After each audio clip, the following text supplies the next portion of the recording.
સમાચારમાં આગળ વાત કરીશું સુરતથી। સુરતના ગુજરાત અને દેશમાં અસલીના નામે નકલીના ખેલ સતત વધી રહેલા જોવા મળી રહ્યા છે। જ્યારે નકલી પોલીસ, નકલી અધિકારી અને નકલી ટોલ નાકાની ઘટનાઓ વચ્ચે કિમ પોલીસે નકલી પોલીસ બની ખંડણી વસૂલતી ટોળકીનો પર્દાફાશ કરવામાં આવ્યો છે। ઓલપાડ તાલુકાના કિમ નજીક આવેલા મોડડ ગામના ફાર્મ હાઉસમાં સુરતના એક વેપારીને પોલીસ હોવાનું નાટક કરીને જાનથી મારી નાખવાની અને બદનામ કરવાની ધમકી આપવામાં આવી છે અને તે લાખ રૂપિયાની ખંડણી વસૂલવામાં આવી હતી।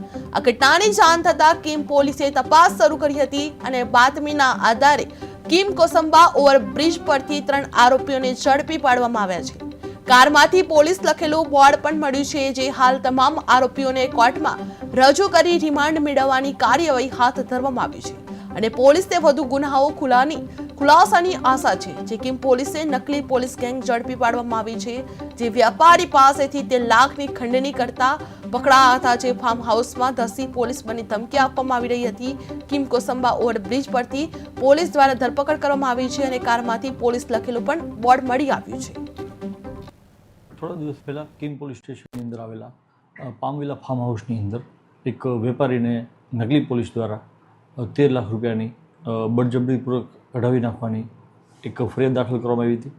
આ તપાસના અનુસંધાને આજે તપાસ કરતા 3 ઈસમો કે જેઓ નકલી પોલીસ બનીને આવ્યા હતા અને એમણે આમની પાસેથી ફરિયાદી પાસેથી એમણે જે 13 લાખ રૂપિયા પડાવ્યા હતા તેમને આજે શોધી કાઢવામાં આવ્યા છે, તેમની ધરપકડ કરવામાં આવી છે અને તેમની પાસેથી એક પોલીસનું પ્લેટ મારેલી એક ગાડી રિકવર કરવામાં આવી છે, જે ગાડીનો ઉપયોગ તેમણે આ ઘટના સમયે કરેલો એવી ગાડીને પણ આપણે રિકવર કરી છે। ઉપરાંત તેમની પાસેથી જે 13 લાખ રૂપિયા જે છે એ રિકવર કરવાની પ્રોસિજર હજી ચાલુ છે અને આગળની રિમાન્ડની પ્રોસિજર આગળ કરાશે અને આ ગુનાની અંદર, આ કાંડની અંદર એમની સાથે અન્ય કોઈ ઇસમો સંડોવાયેલા છે કે નહીં તેની પણ તપાસ ચાલુ છે। ઘટના શું હતી? ઘટનાની અંદર એવું હતું કે થોડા સમય પહેલાં કિમ પોલીસ સ્ટેશનની અંદર આવેલા એક પામવિલા ફાર્મ હાઉસ, જે મોડદ ગામની હદમાં આવેલું છે, ત્યાં વેપારી ત્યાં ગયેલા, તેમના સાથે એક મિત્ર પણ હતા, બીજા એક મહિલા પણ હતા।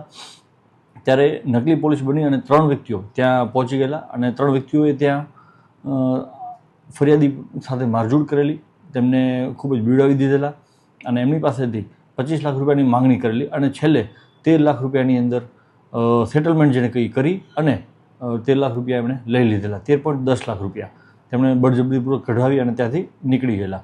ત્યારબાદ કિમ પોલીસને ફરિયાદ મળતા ફરિયાદ પોલીસે દાખલ કરીને આગળની કાર્યવાહી ચાલુ કરેલી। સાહેબ, આજે આરોપી 3 ઝડપાયા છે, એ લોકોએ અગાઉ કોઈ જગ્યાએ આવી ઘટનાને અંજામ આપ્યો છે?